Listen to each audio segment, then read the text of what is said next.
नमस्कार दोस्तों। Welcome to career support NEET. देखिए, आज हम लोग बात करेंगे बीआरडी गोरखपुर की। Baba Raghavdas medical college Gorakhpur. देखिए, जो पूर्वांचल एरिया है यूपी का, वहाँ का ये टॉप कॉलेज, मतलब यूपी के पूर्वांचल एरिया को पूरा कवर करता है। 1972 का कॉलेज है। बहुत ज्यादा यूपी के अंदर डिमांडिंग रहता है, क्योंकि जितना भी पूर्वांचल का बच्चा है वो सारा बीआरडी को प्रिफर करता है, सो दैट कि वो अपने रीजन में रह सके। और एक अच्छा कॉलेज है, पुराना कॉलेज है, अच्छी फैकल्टी है, गवर्नमेंट कॉलेज है, इसलिए इसकी डिमांड है यूपी में। यूपी के साथ साथ यहाँ पे पूर्वांचल में होने की वजह से जब बात आती है ऑल इंडिया कोटा की, तो बिहार वाले बच्चे भी यहाँ पे आना चाहते हैं, झारखंड वाले भी यहाँ पे जाना चाहते हैं। इसलिए बीआरडी गोरखपुर अपने आप में एक अलग वैल्यू रखता है। तो मैं इस वीडियो में आपको हर एक चीज बताऊंगा कि बीआरडी गोरखपुर में क्या एलिजिबिलिटी है, क्या एफिलिएशन रहता है, बॉन्ड वगैरह क्या सीन है, यहाँ पे कितनी फीस है, और आपको कितने मार्क्स तक ये कॉलेज 2024 में मिला था, 2025 में सेफ स्कोर आपके लिए क्या रहने वाला है। तो आप लोग वीडियो को लास्ट तक देखना। और यार देखो, इतनी अच्छी इन्फॉर्मेशन देता हूँ आपको, एक्यूरेट इन्फॉर्मेशन देता हूँ, तो वीडियो लाइक करना तो बनता है यार। लाइक जरूर करना वीडियो को। चैनल पे नए हो तो चैनल को सब्सक्राइब करके रख लो, जिससे कि आपकी नीट 2025 की जर्नी को मैं एकदम सिंप्लीफाइड बना दूंगा।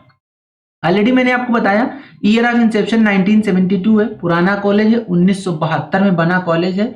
बीआरडी गोरखपुर, बाबा राघवदास मेडिकल कॉलेज गोरखपुर। इसमें एडमिशन के लिए एलिजिबिलिटी क्या चाहिए आपकी? क्लास 12 में आपके पास मिनिमम 50% मार्क्स होने चाहिए, और अगर आप रिजर्व कैटेगरी से बिलोंग करते हो तो 40% मार्क्स होने चाहिए for SC and ST.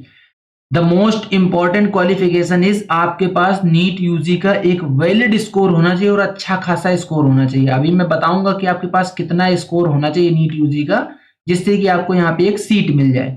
Affiliation किस यूनिवर्सिटी से एफिलिएटेड है, क्योंकि ये तो एक कॉलेज है अपने आप, यूनिवर्सिटी नहीं है ना, तो इसको एफिलिएशन चाहिए। इसलिए एफिलिएशन पता करने के लिए ये अटल बिहारी वाजपेयी मेडिकल यूनिवर्सिटी है जो लखनऊ की, उससे एफिलिएटेड है। टोटल सीट्स ओनली 150 है। पीछे जो कॉलेज डिस्कस किया आप लोगों के साथ, जीएसवीएम, वो भी एक अच्छा कॉलेज था, उसमें 250 सीट इंटेक्स था, लेकिन यहाँ पे 150 का ओनली सीट इंटेक है। ऑल इंडिया कोटा के लिए 22 सीट चली जाएंगी। स्टेट कोटा में 125 सीट अवेलेबल रहती है, सेंट्रल पूल कोटा 3 सीट चली जाती है। हर वीडियो में आपको बता रहा हूँ कि ऑल इंडिया कोटा की सीट्स क्या होती है। 15% ऑफ टोटल सीट इंटेक जो होता है वो ऑल इंडिया कोटा में चला जाता है। और ऑल इंडिया कोटा की जो काउंसलिंग होती है वो काउंसलिंग होती है एमसीसी के थ्रू, और जो स्टेट कोटा की काउंसलिंग होती है वो काउंसलिंग होती है स्टेट काउंसलिंग के थ्रू। जैसे यूपी की बात करूं तो यूपी नीट के थ्रू काउंसलिंग होती है। ठीक है, ये चीज आई थिंक आप लोगों को हर एक चीज समझ में आ गई होगी। यहाँ पे थोड़ा सा फास्ट इसलिए बता रहा हूँ सो देट कि आप लोगों का टाइम ना वेस्ट हो। जहां पे आपको टाइम लेना है मुझे, वहां पे मैं आपसे टाइम लूंगा और आपको अच्छे से बताऊंगा। पोस्ट ड्यूरेशन 5.5 साल का टोटल होता है, जिसमें 4.5 साल की डिग्री रहती है, और आपका 1 साल का मैंडेटरी इंटर्नशिप रहता है, इसलिए 5.5 साल टोटल होते हैं। फीस की बात करें तो लगभग पर ईयर 47,000 फीस लगेगी। ये अप्रॉक्स है, क्योंकि इनके ऑफिशियल वेबसाइट पे मैंने डेटा खोजा, फिलहाल मिल नहीं पाया, बट यही फीस रहती। देखो यार, गवर्नमेंट एमबीबीएस कॉलेज में फीस तो बिल्कुल नाम मात्र की रहती ही रहती है, इसीलिए तो बच्चे गवर्नमेंट से एमबीबीएस करना चाहते हैं। जो एनुअल हॉस्टल फीस है वो as of now 2400 per year की बताई जा रही है।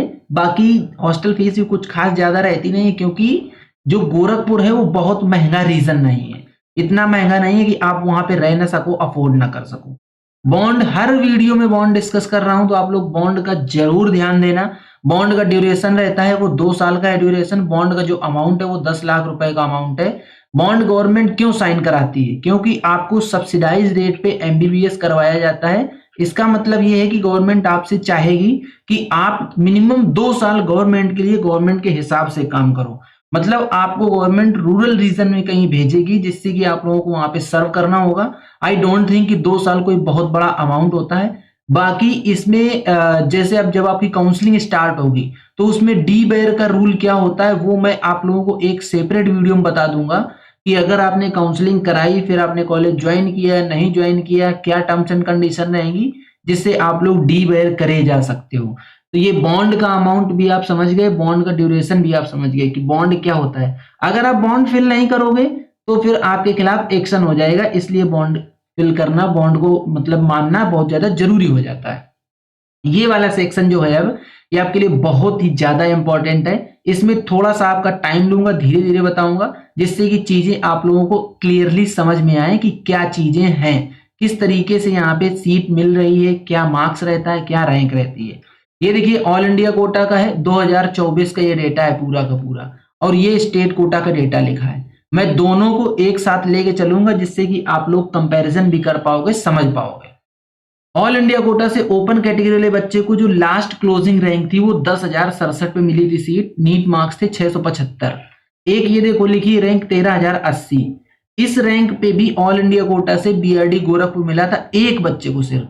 दैट मीन्स ये मिला था राउंड 4 में। इसका मतलब ये हुआ कि उस बच्चे की किस्मत अच्छी थी। कोई बच्चा ऐसा था जो यहाँ पे एडमिटेड था लेकिन उसको कहीं और अच्छे इंस्टीट्यूट में अपग्रेडेशन हो गया काउंसलिंग में, तो वो उधर चला गया था। अब देखिए ये अपग्रेडेशन कब करना है, किस तरीके से आपको काउंसलिंग करानी है, यही सारी चीजें मैटर करती हैं। जब आप अपग्रेडेशन के लिए डालोगे तो आपको इस चीज का आइडिया होना चाहिए कि अगर आपको बीआरडी गोरखपुर मिला है तो अपग्रेडेशन करके किधर को जाना है, मतलब इससे अच्छा कॉलेज कौन सा रहेगा। क्या आपको जीएसवीएम में जाना है, क्या आपको रामन वर्लोया में जाना है, क्या आपको केजीएमयू में जाना है। तो अगर अपग्रेडेशन करना है, ये सारी चीजें आपको नहीं समझ आ रही हैं, तो आप क्या करो, करियर सपोर्ट नीट की टीम से रीच आउट करके फटाक से हायर कर लेना काउंसलर, जिससे कि आपकी पूरी की पूरी काउंसलिंग करी जा सकती है और एक्सपर्टाइज काउंसलिंग होगी, एक्सपर्ट की गाइडेंस में काउंसलिंग होगी। यार देखो इतना अच्छा डेटा दे रहा हूं, वीडियो को लाइक जरूर करो, चैनल को सब्सक्राइब भी करके रख लो। जब हम लोग स्टेट कोटा से बात करते हैं, ओपन कैटेगरी वाले बच्चे को 10,721 रैंक तक सीट मिली थी स्टेट कोटा में, मार्क्स थे 673। ठीक, अब देखो यहाँ पे ध्यान दो, अगर हम राउंड 3 का डेटा देखें तो हम ये देख रहे हैं कि ऑल इंडिया कोटा में थोड़ा सा आपकी हाई मार्क्स पे सीट मिल रही, 2 मार्क्स के अंतर पे। लेकिन चौथे राउंड में जाके देखो स्टेट कोटा से भी लोअर रैंक पे मिल गई सीट बच्चे को। तो ये सारी चीजें कौन मैनेज कर पाता है, काउंसलर ध्यान देगा तो आपका मैनेज हो जाएगा। जब हम लोग ईडब्ल्यूएस कोटा से बात करते हैं, ऑल इंडिया कोटा के तो 6,174 पे सीट मिली, बच्चे के मार्क्स थे 682। जब हम स्टेट कोटा से ईडब्ल्यूएस की बात करते हैं तो 11,145 पे सीट मिली, बच्चे के मार्क्स थे 672। ईडब्ल्यूएस का अच्छा खासा बेनिफिट आपको स्टेट कोटा के अंदर मिल रहा है। अगर आप यूपी से बिलोंग करते हो और आपको बीआरडी गोरखपुर चाहिए, आपके पास यूपी का डोमिसाइल है, तो आपके लिए सबसे ज्यादा प्रेफरेबल काउंसलिंग रहेगी कि आप स्टेट की काउंसलिंग में पार्टिसिपेट करो। मतलब जो स्टेट गवर्नमेंट की यूपी नीट की काउंसलिंग होगी उसमें आप पार्टिसिपेट करो, आपको लोअर रैंक पे भी कॉलेज मिलने के चांसेस रहेंगे। ओबीसी कोटा की बात करें, ऑल इंडिया लेवल पे 11,380 पे सीट मिली, मार्क्स थे बच्चे के 671। स्टेट कोटा की बात करें 11,837 पे सीट मिली, मार्क्स थे 671। कोई फर्क नहीं पड़ा ना ऑल इंडिया कोटा पे ना स्टेट कोटा पे, लगभग सेम बैलेंसिंग चल रहा है। जब हम लोग एससी कोटा से बात करते हैं, 86,468 पे सीट मिली, मार्क्स थे बच्चे के 592।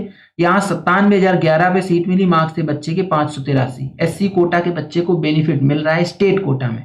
यहाँ पे आपने देखा ओबीसी में बेनिफिट आपको नहीं मिला, वो अलग की बात है, बट आपके पास यूपी का डोमिसाइल है, आपके पास इतने मार्क्स हैं कि आप बीआरडी गोरखपुर या यूपी की government top government MBBS colleges में जाना चाह रहे हो, तो आपके लिए यूपी नीट की काउंसलिंग में ज्यादा बेनिफिट होने वाला है in comparison to all India counselling. क्योंकि अगर आप यूपी के बाहर कोई कॉलेज लेना चाह रहे हो तो आप ऑल इंडिया काउंसलिंग में जाओ, अगर आप यूपी में ही कॉलेज लेना चाह रहे हो तो आपके लिए सबसे बेस्ट रहेगा कि आप यूपी नीट की काउंसलिंग करवाइएगा। एसटी कोटा से बात करें, ऑल इंडिया कोटा से मतलब ऑल इंडिया लेवल पे 99,431 पे सीट मिली, बच्चे के मार्क्स थे 581। लेकिन स्टेट कोटा में यही सीट 2,18,182 पे मिली है एसटी कैटेगरी वाले बच्चे को, मार्क्स थे बच्चे के 491। आप लोगों ने कंपैरिजन देखा, लगभग चाहे ऑल इंडिया कोटा का ले लो चाहे स्टेट कोटा का ले लो, दोनों की लगभग जो है मार्क्स सेम ही जा रहे हैं। बट हर वीडियो में मैंने बताया कि इस बार चांसेस पूरे हैं 2025 में कि नीट की जो यहाँ किसी भी कॉलेज की जो लोअर रैंक है वो थोड़ी सी डाउन दिखेगी। अब इसका जो सीट बढ़ रही है और उसकी कट ऑफ जो है वो डाउन होने से सबसे ज्यादा फर्क कहाँ पड़ेगा, जो न्यू मेडिकल कॉलेजेस आए हैं उनमें फर्क दिखेगा, आपको काफी ज्यादा अंतर दिखेगा। काफी अगर सीट बढ़ के आ गई तो काफी लोअर मार्क्स पे भी सीट मिलेगी। बट जैसे ये हो गए केजीएमयू हो गया, बीआरडी हो गया, जीएसवीएम हो गया, ठीक है, रामन वर्लोया हो गया, यहाँ पे कुछ खास फर्क नहीं दिखेगा क्योंकि ये रेपुटेड इंस्टीट्यूट्स हैं, यहाँ पे बच्चे हमेशा जाना चाहते हैं। अगर ऐसा हो जाए कि 5 नए एम्स खोल दिए जाएं तो इनके ऊपर थोड़ा फर्क दिखेगा, थोड़ा फर्क, क्योंकि नए एम्स में भी स्टार्टिंग में बच्चा नहीं जाना चाहेगा।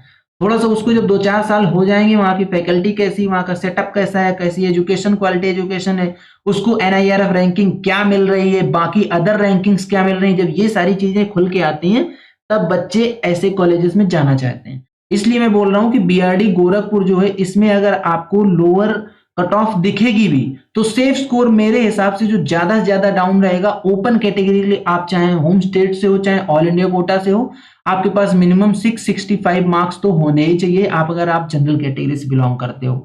Same goes with EW and OBC 660 से 665 के आसपास आपके लिए सेफ स्कोर रहने वाला है 2025 में। ये ओबीसी के लिए भी 660 से 665। देखो, इससे अगर लोअर मार्क्स आ रहे हैं तो फिर BRD गोरखपुर मिलना बहुत मुश्किल हो जाएगा आपके लिए। SC कोटा की बात करें तो SC कोटा में होम स्टेट के लिए आप लोग कम से कम 575 मार्क्स लेके आओ। ST कोटा का प्रेडिक्ट कर पाना यार बहुत मुश्किल होता है, क्योंकि 2 या 3 सीट रहती है मुश्किल से, और उन सीट्स में किसको मिल जाए, कौन सा बच्चा उस एरिया का है जो जाना चाह रहा है। लेकिन फिर भी आप कम से कम 480 मार्क्स तो मिनिमम मान लो, 480 से 485 मार्क्स तो आपके पास होने ही होने चाहिए, तभी आपको BRD गोरखपुर मिल पाएगा। BRD गोरखपुर मैंने आपको इससे बेसिक कैटेगरी की सीट शेयर करी है, general, OBC, EWS, SC, ST। यहाँ पे आपको सब कैटेगरी का भी बेनिफिट मिलता है। सब कैटेगरी आप लोग समझते हो ना, सब कैटेगरी वो होती है, सपोज फ्रीडम फाइटर हो गए आप एक्स सर्विसमैन कोटा हो, आप फिजिकली हैंडीकैप्ड हो, इस तरीके की जितनी भी कैटेगरीज होती हैं, सारी कैटेगरी की यहाँ पे सीट्स रहती हैं। उनकी जो रैंक है, जो कट ऑफ है, वो बहुत ज्यादा लोअर जाती है। ये सारी डिटेल जानने के लिए आप लोग क्या कर सकते हो, करियर सपोर्ट नीट की टीम से रीच आउट करके ये सारी डिटेल ले सकते हो और एक एक्सपर्ट काउंसलर हायर कर सकते हो, जिससे कि आप लोगों की नीट 2025 की जो जर्नी है वो एकदम से सिंप्लीफाइड हो जाए। ठीक है, तो ये था पूरा का पूरा कंप्लीट वीडियो। अगर आपको वीडियो पसंद आया तो वीडियो को लाइक करो, चैनल को सब्सक्राइब करके रख लो, बेल आइकन दबा लो, जिससे कि आप लोगों को इस तरीके के अपडेट्स मिलते रहें। आज का वीडियो यहीं तक, मिलेंगे नेक्स्ट वीडियो में नए डेटा के साथ। तब तक के लिए बाय बाय।